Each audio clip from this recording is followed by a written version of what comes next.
దానికి మీడియా ప్రధాన కారణం ఎందుకంటే మీడియా ఆ కార్పొరేట్ హాస్పిటల్ ఇచ్చే అడ్వర్టైజ్మెంట్లకి హైదరాబాద్ లో కిరాయి మీడియా అమ్ముడుపోయింది. కార్పొరేట్ కాలేజెస్కి ఇచ్చే అడ్వర్టైజ్మెంట్లకి కిరాయి మీడియా అమ్ముడుపోయింది. వాళ్ళు నిజాలు చూపించాల, దాని మీద చర్చ చేయండి, డేటా తీయండి బయటికి.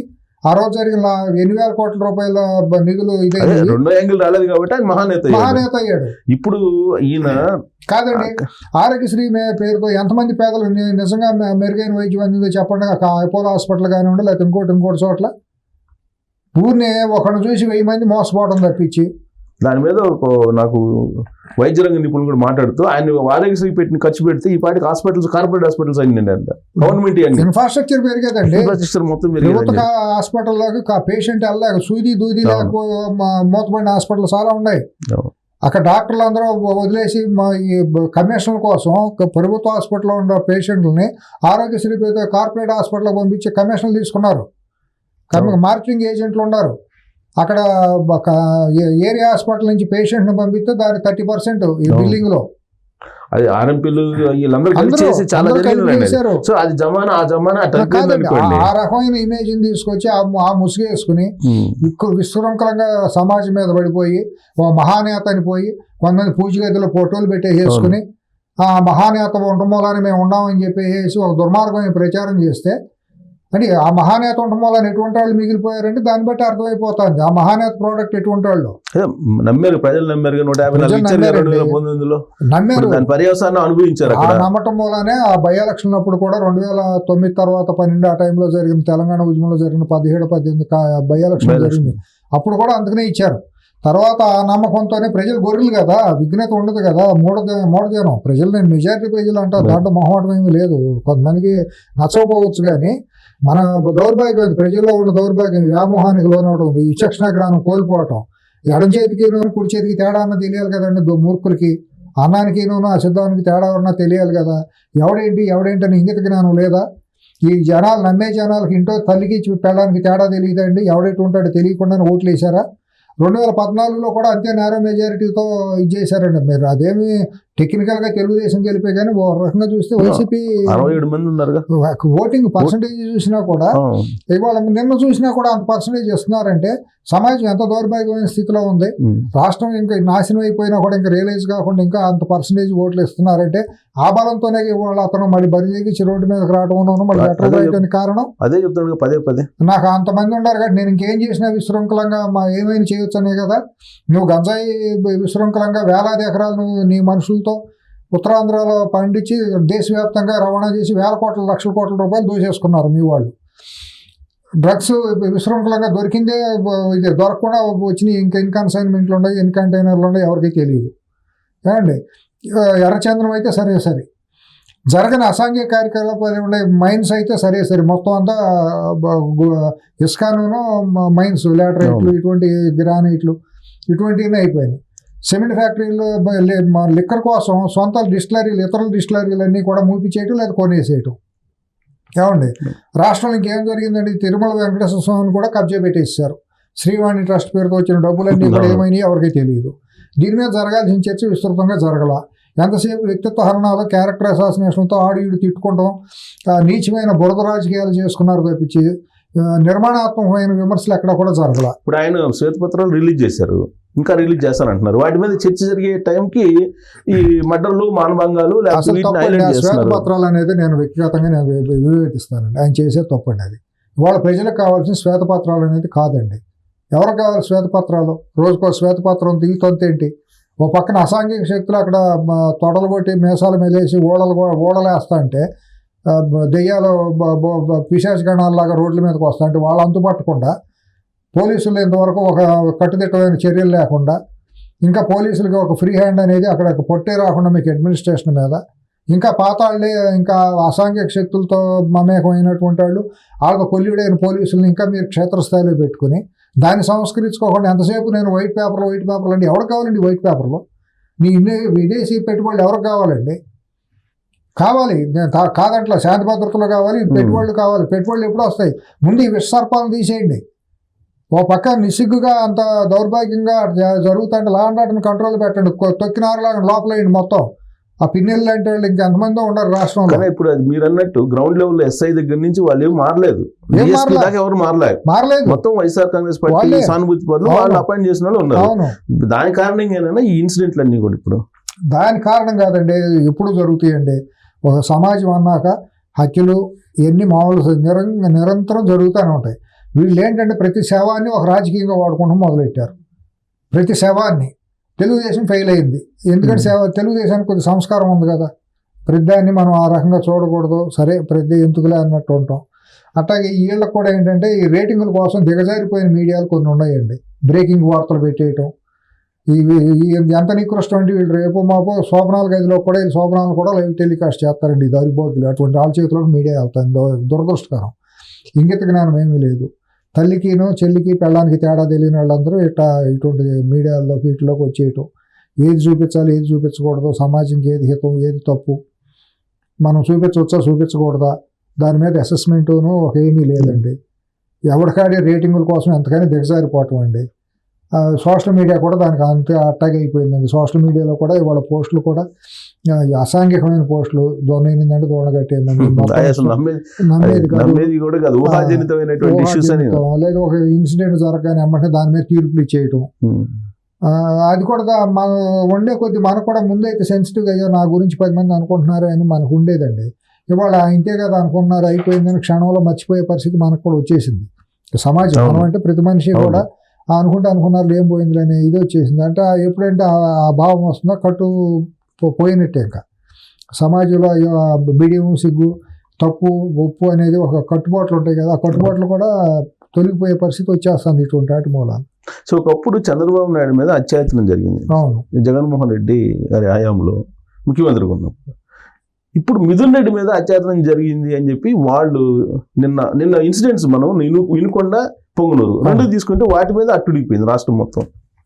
అట్టుడిపోవటం అంటే ఇదేనండి, చేయాల్సిన పనులు చేయకుండా, ప్రయారిటీస్ లేకుండా, ఇటువంటి కట్టడి చేయకుండా, ఓ భయం అనేది వెన్నులో వణుకు లేకుండా కనుక చేస్తే శత్రువుకి ఇటువంటి ఏం జరుగుతాయండి.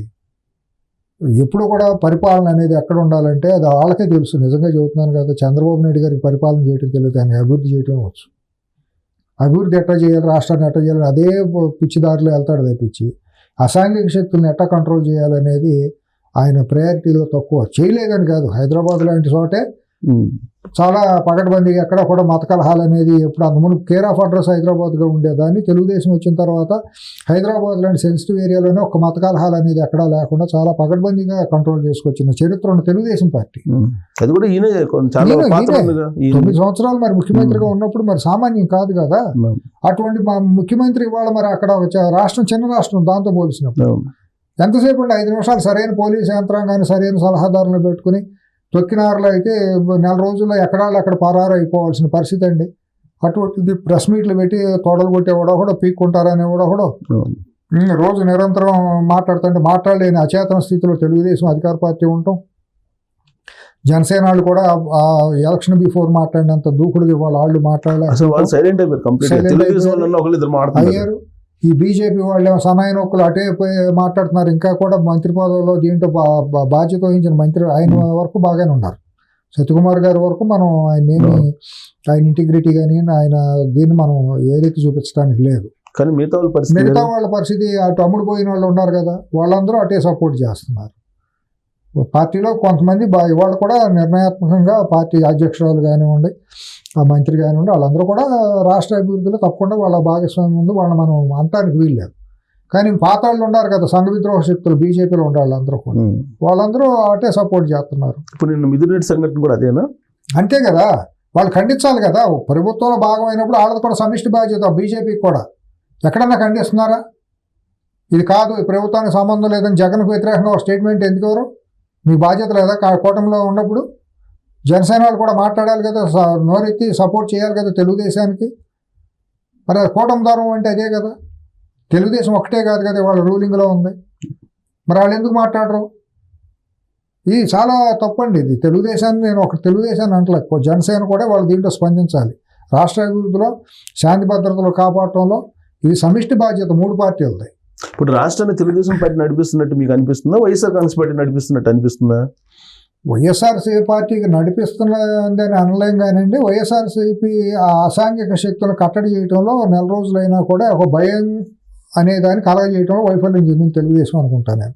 వాళ్ళు చేసుకుంటా వస్తున్నారు, కొన్ని పనులు చేస్తున్నారు. అంటే మైండ్ గేమ్ వాళ్ళ వైపు తీసుకెళ్ళిపోతున్నారు అనిపించట్లేదు. మైండ్ గేమ్ ఆడటంలో అతను సిద్ధవస్తుడండి. ఆ మైండ్ గేమ్ బ్రేక్ చేయడం పెద్ద సమస్య కాదండి. సరైన వాళ్ళు ఉంటే క్షణాల్లో ఆ బ్రేక్ చేయొచ్చు అండి. అతను అప్రతిహతంగా నడిచిపోతుందండి. ఎంతసేపు కూడా కాదు, 10 సంవత్సరాలుగా మీరు అబ్జర్వ్ చేస్తే 2014 నుంచి 12 నుంచి చూస్తే 10 ఏళ్ళు దాదాపుగా చంద్రబాబు నాయుడు గారు ఎప్పుడు కూడా అతను వైఎస్ జగన్ వేసే వల్ల ఇతను ట్రాప్లో ఈయనబడిపోవటమే కానీ ఇంత అనుభవజ్ఞుడు. అది ట్రాప్, దాన్ని మనం కౌంటర్ ట్రాప్ వేయాలనే పరిస్థితులు ఈయన వెళ్ళలేదండి. ఎంతసేపు సెల్ఫ్ డిఫెన్స్, ఎంతసేపు ఆ కౌంటర్లో దానికి ఇది చేసుకుంటూ రావటమే తప్పించి, లేకపోతే వెళ్ళిపోయి ఆ ట్రాప్లో పడిపోయి వాగ్దానాలు కూడా అవతలాడు ఏదన్నా దాన్ని డబ్బులు ఇచ్చేస్తానంటూ అటువంటిది వెళ్ళకూడదండి. అవతలాడు ఆడు ఏం చేస్తున్నాడు, దాన్ని మనం ఎట్లా కౌంటర్ చేయాలి, దాన్ని ఎట్లా బ్రేక్ చేయాలనే యంత్రాంగం అసలు అక్కడ పూర్తిగా లేదనేది నేను అనుకుంటానండి. వాళ్ళ ప్రజల్లో అందరూ కూడా అది అసహ్యపడి వద్దు, మనకి రాష్ట్రం నాశనం అయిపోతుంది, వీడి మొహం చూడకూడదు మనం అనే ఉద్దేశంతో జనం అందరూ వచ్చి వేసారే తప్పించి వీళ్ళు వ్యూహాత్మకంగా వీళ్ళు చేసింది పెద్ద ఉందని నేనేం అనుకుంటలేదు. సారీ టు సే, వాళ్ళకి కూడా వాళ్ళు కనుక ప్రతి వ్యూహం కనుక పన్ని బలమైన యంత్రాంగాన్ని ఆయన సలహాదారులుగా పెట్టుకుని అవతల శత్రువు యొక్క వ్యూహాన్ని బ్రేక్ చేసి టోటల్గా దాన్ని డిస్మాంటిల్ చేసే ప్రయత్నం చేయకపోతే ఆ రాష్ట్రాన్ని భగవంతుడు కూడా కాపాడలేడు. ఇప్పుడు ఏమంటున్నారు వాళ్ళు, ఇన్సిడెంట్లు చూపించి మరో బీహార్ అయిపోతుంది అని అంటారు. వాళ్ళ మనుషులు అయితే కదండి వాళ్ళు మాట్లాడటానికి. ఆ మీడియా ఉంది, దాని అసలు ఆ మీడియాని తొక్కినారలాగొద్దండి. రాష్ట్రంలో ఎక్కడ ఒక్క ఛానల్ రాకుండా ఆపొద్దండి. ఏమవుతుందండి, మొన్న వెళ్ళి రాష్ట్ర ప్రభుత్వం సంబంధం లేకుండా ఒక ఛానల్ వెళ్ళి కోర్టు ఆర్డర్లు తీసుకున్నాయి 2 ఛానల్స్ వెళ్ళి. ఆ జడ్జి అట్ట ఇస్తాడండి, నోటీసులు లేకుండా అవతల గవర్నమెంట్ నోటీసులు లేకుండా ఆర్డర్ ఇచ్చేస్తారు, ఇంటర్ మాటర్ ఇంకొక ఆర్డర్ ఇచ్చేస్తారా? ఇచ్చేసిన తర్వాత ఆయన ఆపొచ్చు కదా. రకరకాల మార్గాలు ఉన్నాయి ఇక్కడ కంట్రోల్ చేయడం. గవర్నమెంట్ అనుకుంటే ఎంతసేపు అండి, దానికి తగ్గాల సమర్థులైన ఐపీఎస్ ఆఫీసర్లు మంచి వాళ్ళని టీమును పెట్టి రిటైర్ అయిన వాళ్ళతో సలహా అడ్వైజరీ కమిటీ పెట్టుకుని సమర్థులైన వాళ్ళని పెట్టి ఇటు సోషల్ మీడియాలో అక్కడ వెళ్ళి వెరితాలు వేసే వికృత శక్తులు ఇంకా ఉన్నాయి కదా. ఆ 100 మందిని తీసుకొచ్చి లోపల పడైతే ఎంతసేపు అండి, మొత్తం సెట్ అయిపోతుంది, లా అండ్ ఆర్డర్ అన్ని సెట్ అవుతాయి. కానీ జగన్మోహన్ రెడ్డి ఉన్న టైంలోనే అందరూ లోపలేసే ప్రయత్నం చేశారు. ఇప్పుడు వైసీపీ సోషల్ మీడియా లేనిది కూడా ఉన్నట్టు చూపిస్తున్నారు. కేసులు వేయాలి కదా. ప్రెస్ మీట్ లో మాట్లాడినప్పుడు ఒరే అన్నప్పుడు ఒరే అని ఒకటి మాట్లాడాడండి జర్నలిస్ట్, బహిష్కరించి వెళ్ళాలి, బహిష్కరించాలి కదా. Give and take respect mister Vijayasai Reddy, how dare you, నువ్వు ఎవడవాయా నన్ను ఒరే అంటానికి, పిచ్చి మాటలు మాట్లాడమని నోరు కంట్రోల్ పెట్టుకొని ఒకడు అన్నాడా? ఎకిల్ నవ్వులు నవ్వారు అక్కడ కూర్చున్న వాళ్ళందరూ. ఎకిల్ నవ్వులు నవ్వటం అంటే ఏంటి, క్యారెక్టర్ పోవటం కాదండి. మీరు ఇదే ఇటువంటి ప్రెస్ మీట్లు హైదరాబాద్లో కూడా కేసీఆర్ పెట్టినప్పుడు కూడా ఇట్లాగే ఎకిల్ నవ్వులు నవ్వేవాళ్ళు అండి. విన్నారా మీరు? రాహుల్ అని చెప్పి అంటే పిచ్చి ఎకిల్ నవ్వులు అవుతాడు. ఎటువంటి క్యారెక్టర్లెస్ ఫెలోస్ వాళ్ళు జర్నలిజంలోకి వచ్చారని అనుకోవాలండి, స్పైన్లెస్ ఫెలోస్ వచ్చారనుకోవాలండి. వీళ్ళకి ఏమన్నా జర్నలిజం విలువలు తెలుసా అండి? వీళ్ళందరికీ వీళ్ళకి వ్యక్తిత్వం ఉందా, వెన్నెముక ఉందా, సంస్కారం ఉందా వీళ్ళకి? జర్నలిస్టులుగా చెప్పుకునే వాళ్ళకి ఒక జర్నలిస్టు ఎంత హొందాతనంగా ఉండేదండి ప్రెస్ మీట్లు అంటే, ఎంత ఒళ్ళు దగ్గర మాట్లాడితే ప్రెస్ మీట్ బహిష్కరించి వచ్చేవాళ్ళు. మనం గతంలో చూసేవాళ్ళం అండి. ఎటువంటి వాళ్ళు ఉండేవారు, స్టార్ వర్డ్స్ ఉండేవారు జర్నలిస్టులు. వెళ్ళి మాట్లాడతా అంటే అవతలాడు వెన్నులో వణుకు వచ్చేది. రాజకీయ నాయకుడు కూడా స్పృహలో మాట్లాడేవాళ్ళు. ఒకళ్ళు వెళ్ళి నిలబడి ప్రశ్నిస్తా అంటే ఎంతో గొప్పగా ఉండేది. హైదరాబాద్లో కానివ్వండి మనం చూసిన వాళ్ళం కదా. ఎంతో మంది మహనీయులు జర్నలిస్టులుగా చెప్పుకునే అక్కడ పార్టిసిపేట్ చేసిన ప్రతి జర్నలిస్ట్ ని ఒరే అన్నాడండి. ఒరే నవ్వుకుంటున్నారండి ఎకిల్ నవ్వులు. ఎంత రోత పుట్టింది నాకు. అతను విజయసాయి రెడ్డి మీద కంటే కూడా మీడియా జర్నలిస్టులని ముఖాలు చూడలేదు కానీ వాళ్ళ నవ్వులు ఏంటంటే నాకు అసహ్యం పుట్టింది, రోత పుట్టింది. ఇటువంటి దిగజారుడు మీడియా, దిగజారుడు జర్నలిస్టులు తెలుగు నేల మీద ఉండటం అనేది అతను ఆర్ వెంకటేశ్వరరావు గారిని, లేకపోతే ఎంవీఆర్ శాస్త్రి గారు, శ్రీరామచంద్రమూర్తి గారు, వీళ్ళందరూ ఉన్నారండి. మహనీయులు అందరూ పెద్ద పేర్లు ఉండే వాళ్ళందరూ ఉన్నారు కదా. దీక్షితులు గారు, ఎన్నో పేర్లు ఉన్నాయి, మనం చెప్పలేని పేర్లు. యాక్చువల్గా వాళ్ళైనా ఇప్పుడు ఎడిటర్స్ గిల్డ్ ఉందండి, వాళ్ళైనా ప్రెస్ మీట్ చేసిన తర్వాత ఆ లెటర్ రాయాలి కదా. లెటర్ రాయాలి. లోక్సభ రాజ్యసభకు ఉన్నాడు, రాజ్యసభ చైర్మన్ కి రాయాలి, లేదా కేంద్ర వాళ్ళు రాయటం అంటే వీళ్ళు ఇది చేస్తే కదా.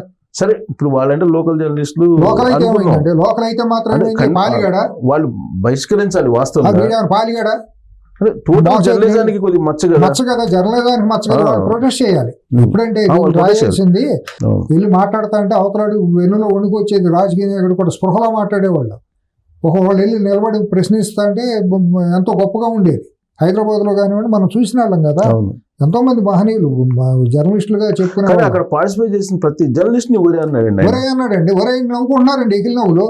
ఎంత రోత పుట్టింది నాకు. అతను విజయసాయి రెడ్డి మీద కంటే కూడా మీడియా జర్నలిస్టులని ముఖాలు చూడలేదు కానీ వాళ్ళ నవ్వులు ఏంటంటే నాకు అసహ్యం పుట్టింది, రోత పుట్టింది. ఇటువంటి దిగజారుడు మీడియా, దిగజారుడు జర్నలిస్టులు తెలుగు నేల మీద ఉండటం అనేది అతను ఆర్ వెంకటేశ్వరరావు గారిని, లేకపోతే ఎంవీఆర్ శాస్త్రి గారు, శ్రీరామచంద్రమూర్తి గారు, అవును.